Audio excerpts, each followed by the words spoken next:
In the special features of Howl's Moving Castle Blu-ray, there is this section, Hello Mr. Lasseter, where Hayao Miyazaki visits Pixar Studios by surprise. Stage or not, we all know how problematic Lasseter turned out to be, but the thing is, here you see the guy who built Pixar.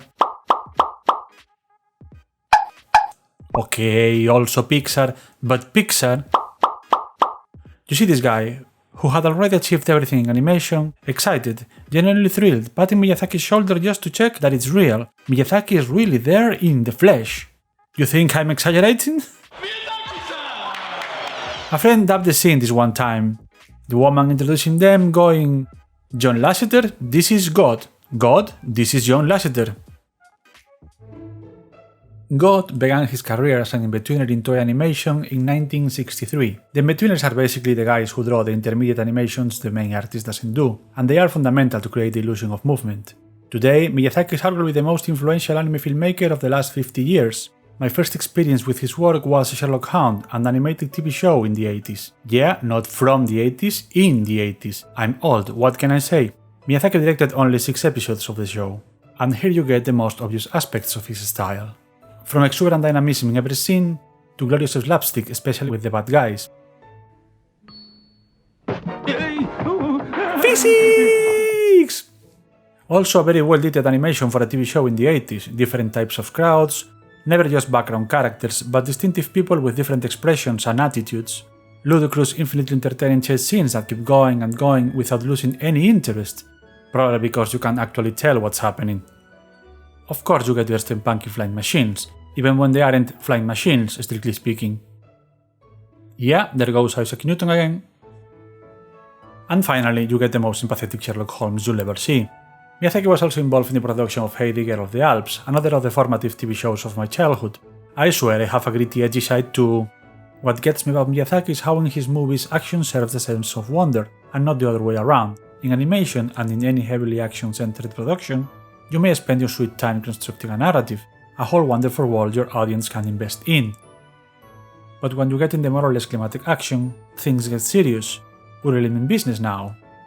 After all, part of the stakes in the action scenes rests on the possibility of that wonder you experience during the setup disappearing or taking a dark turn if the bad guy wins. In Miyazaki's work, every action scene carries the wonder, uses it. You see the faces, the settings, the camera work, the frantic kinetics.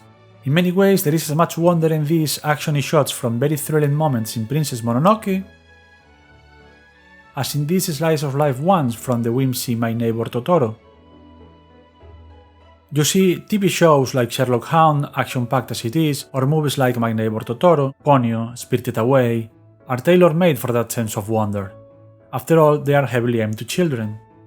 So I'm going to explore this marriage of action and wonder, taking a look at Princess Mononoke, my favorite Miyazaki movie, and probably the most westerny, action-focused one he's ever made. I mean, I could tell you about his kinetics this way, and I'd love to do it, but then you'd hate me, so better I show it to you. Yeah, this is kinetic energy! The action scenes don't stress by hits, they aren't jumpy, neither in their conception or editing, everything is fluid. The shooting of an arrow, the impact, fallings, even the severing of limbs is twisty, rich in detailed movement. The camera lets you see the world surrounding the action with the same level of awesomeness as the action itself. The faces in these action beats, no matter how focused on the opponent, are not so different from those of people just watching in awe. Compare all of this with your regular action scenes in animation, even in other animes. To be fair, there are other animes that do something somewhat similar in their own way. In 1968, Miyazaki was already a fundamental part of Toei, who back then fancied themselves the Disney of the East. He worked alongside One Isao Takahata in the Great Adventure of Horus, Prince of the Sun. Miyazaki supervised scene design and was one of the key animators working with animation director Yasuo Otsuka, a big influence in the young Miyazaki. Although Takahata directed the movie, you can see glimpses of Miyazaki's Miyazakiness. The frantic kinetics, the crowd scenes, the character design, all was already there, and you could be forgiven for thinking it was his first movie. You can say something similar about the wonderful Wall of Puss in Boots with those gloriously preposterous chase scenes, the general sprightliness of it all, an animation way more detailed than you'd expected, and unparalleled capacity to immerse you in the world of the story, which is always a character in itself. All balanced with Ma. We'll talk later about Ma.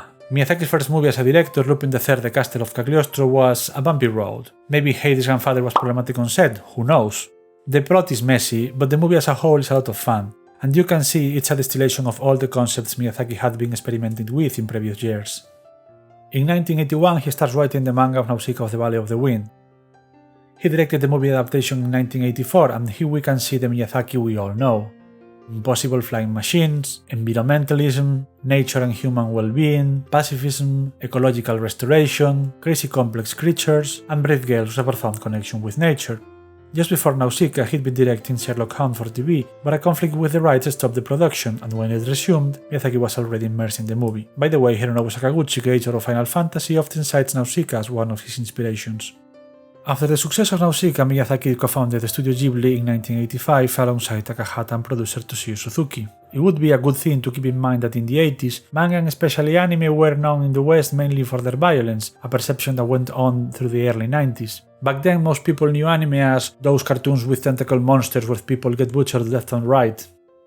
In that scenario, after directing the first Ghibli movie, Castle in the Sky, also mentioned by Sakaguchi as an inspiration, Miyazaki directed My Neighbor Totoro, a movie with an unambiguously whimsy playful tone despite the dour premise.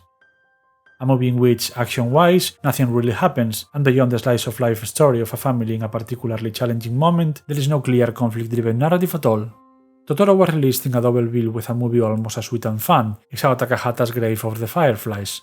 If you watch the two of them, you probably think that's like a double feature with Amelie and Schindler's List, Toy Story and A Clockwork Orange, or Mary Poppins and So, but apparently when they mercifully showed Totoro last, it wasn't all that bad received in Japan despite the emotional skydiving. Miyazaki's next movie, Kiki's Delivery Service, is a fun story that in the end betrays its own narrative about growing up, finding a place for yourself and being able to be happy even alone, basically because Kiki becomes in a way the heroine of the city, spoiler alert. Porco Rosso is probably Miyazaki's best movie character-wise. It's centered on the difficulties of everyday work, the passion about the job, and its main character is ultimately a 50-something businessman trying to make ends meet. You'd think doesn't sound so compelling, but it's so beautiful and honest, give it a try. This movie gives me the opportunity to talk about an aspect I love about the way Miyazaki approaches character in his stories. It's not that the characters are important or well-defined, although they are. What they are not is cookie cutter. Even when they are similar, they all have their own uniqueness. They don't respond to types, something that you could argue is somewhat common in anime. As much as people talk about Miyazaki's heroines, always young, empathetic girls in contact with nature, look at them, look at their faces, expressions, clothes, movements. Each and every one of them have their own distinctive design and personality, and the reason, again, is how Miyazaki approaches character. He doesn't draw background people, for example, he always draws individual characters in a crowd. 群衆というのはどういうのかって言ったら主人公じゃない情けない人たちじゃなくてちゃんと世の中を支えてる人たちだからちゃんとした人間たちを描くこと。He encourages animators to play the characters, as if they were actors before the voice actors enter the picture. This way, if you have an action scene, the important thing is not the weapons or the hits, but the characters wielding the guns, throwing punches, jumping impossible distances of course. In a flight scene, the focus are not just the aircrafts, it's the people flying them. Even if you have a shot of an aircraft from behind, there is a person behind the controls. Okay, this is not flying, but it may as well be. Seriously, they should show Pony to teach people how not to drive. After Porco Rosso, Miyazaki went 7 years without making movies. He only directed a music video, ended the manga of Nausicaa, wrote the scripts for others, he chilled. Then he directed Princess Mononoke, a turning point in his 30-year career. Characters here are a little less deep, but there is less black and white morality too. And its action scenes, of which I've already talked about, are mind-blowing. I mean, come on! Mononoke was the beginning of Miyazaki's deification by the West as this genius creator. As it happens, Miyazaki is quite the old geezer, a get off my lawn kind of guy. And he's never hidden it, by the way. But some people have the, to me, baffling need to associate makes nice things with is a nice person. If I met the guy, I would probably melt into a puddle of idolatry, but at a personal level, it's very plausible the man strives to be as empathetic and nuanced in his life as his stories are, and just failed. It's difficult to grasp how it must be, achieving basically everything in your profession to a god tier level, and still not being able to feel 100% satisfied with anything. How creative people can make things so different from themselves? Don't know, but it happens all the time. Basically, I couldn't care less about Miyazaki being a cranky old guy. Mononoke Hime is an awesome movie though. Not all good Miyazaki thought about retirement afterwards, but after some twists and turns he ended up directing Spirited Away, Oscar winner for Best Animation Movie and the highest grossing film in Japan over Titanic and Frozen until, believe it or not, 2020. Just lost first place for an anime film worldwide to the same movie in January of 2021. Spirited Away is also a prime example of everything Miyazaki does, but the movie has been analyzed to death, so I'm not going to indulge in it. Howl's Moving Castle had the disadvantage of following Spirited Away's act, and that's a tough act to follow, but it's a very good movie that excels at world building. After that, Miyazaki's retirement became something of a running gag, and surprisingly, he went on directing another movie, Ponyo. Miyazaki went back to his roots with this astonishing movie about innocence and the simple joy of being a kid. Some people felt disappointed with this approach because I guess they expected another action-y movie. Well, Ponyo had a budget of $34 million and made 203. How was that for a disappointment? Some more rumors about retirement, and Miyazaki directed another movie, The Wind Rises, not to mention several shorts you can see in the Ghibli Museum. The Wind Rises is a much more adult movie, but as charming as ever. You get here three of the most prevalent characteristics of Miyazaki's style: a barely scripted narrative, airships, and Ma. Let's explain Ma. Ma is not Superman's mom. Ma is not that Superman should have jailed instead of Martha in a certain scene from a certain movie.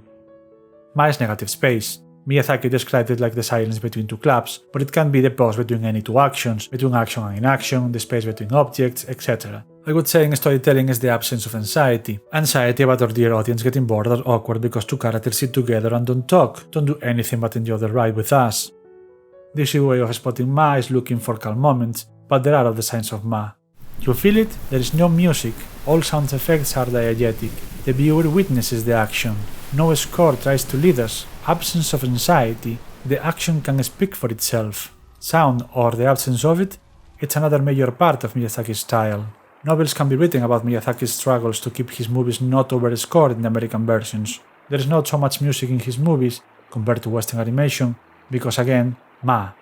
But what you always get is a permanent layer of background sounds acting as texture, key in the fluidity of the animation. That tricks our brains so we feel the movement is 100% smooth. Of course, to achieve that, you can't have a distracting score punctuating every single scene of the movie. At the time of this recording, the release of Miyazaki's next movie, How Do You Live, based on a 1937 coming-on-age novel about a 15-year-old boy, has been pushed back from its original date in 2020, with no official new date announced yet. He's officially retired since 2013, but this time it looks like this will be his true last movie. What I love about Miyazaki is his visual storytelling, how his narrative style shows one of the key differences between Eastern and Western storytelling. The focus on the moment actions take place in, rather than the successive actions taking place in a given moment. I love even more the joy in his action scenes. The explosive movements, fluid and absurdly impossible, but somehow still mundane, down to earth even when his characters perform stunts that would shame Tom Cruise. It's a not so common reverence for everyday life from the perspective of fantasy we all could learn from and enjoy. Above all, enjoy. Hope you like it. I link in the description some videos that inspired me to make this one. Thanks for watching.